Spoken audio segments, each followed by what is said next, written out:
All right, so this is going to be a quick video on a feature that I would like to add in the WP admin backend. For example, see, I have some posts here, and if I try to locate, let's say, this ID, right? Normally, I can just hit put a text in there, and it's going to do a text search on the title and the content, and it's going to bring up something. But when I use 1585, let's say right here, 1585, and do a search here, and it always returns no list found.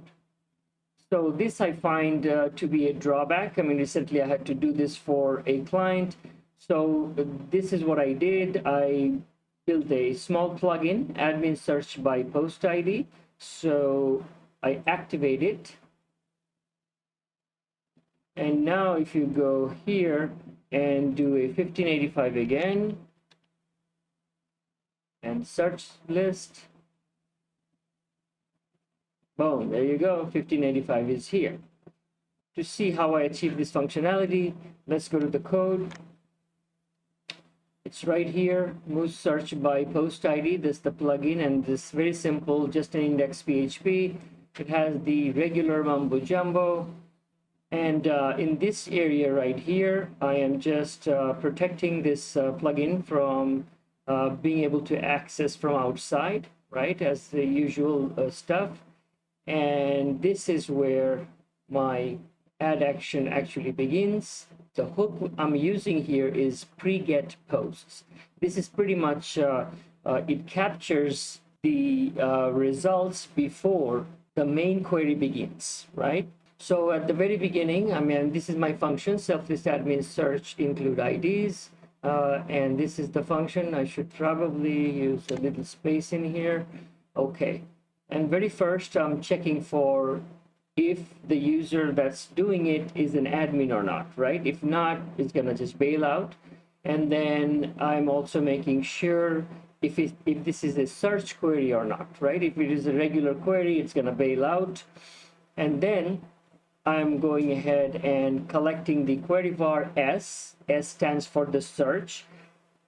And basically, you know, in here, I am collecting that ID number or whatever number user is searching. Like in my case, it was, 185 or 285, something like that. So once we get this number, here I am making sure that it is an integer, because if somebody puts in a text or a fraction number with a decimal in there, it's gonna just bail out. It's not gonna activate itself. So once we make sure it's an integer, then we go to set the p parameter in the WP query. If you're familiar with WP query, then you know P basically represents the post ID, right? So in here, we're setting the post ID to that number we just collected and made sure it's an integer. So now we're going to let the WP query go with this ID. So it's going to go ahead and use this ID to pull up the result.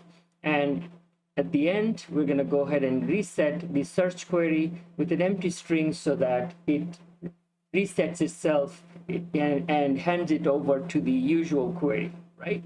So with this, we just accomplished this. We go in, and let's say this time we go with 1478. Since this is an integer, it's going to go ahead and set this number as the post ID in the WP query, and as soon as we hit the search button, it will bring up the exact post with the ID that we're looking for. And that's it. It has been a quick tip from HTML5 Dev Channel. Thanks for watching. Thanks for watching. If you like this video, please smash the like button and the subscribe button. This will help me bring more free contents like this to you every week. Thanks again.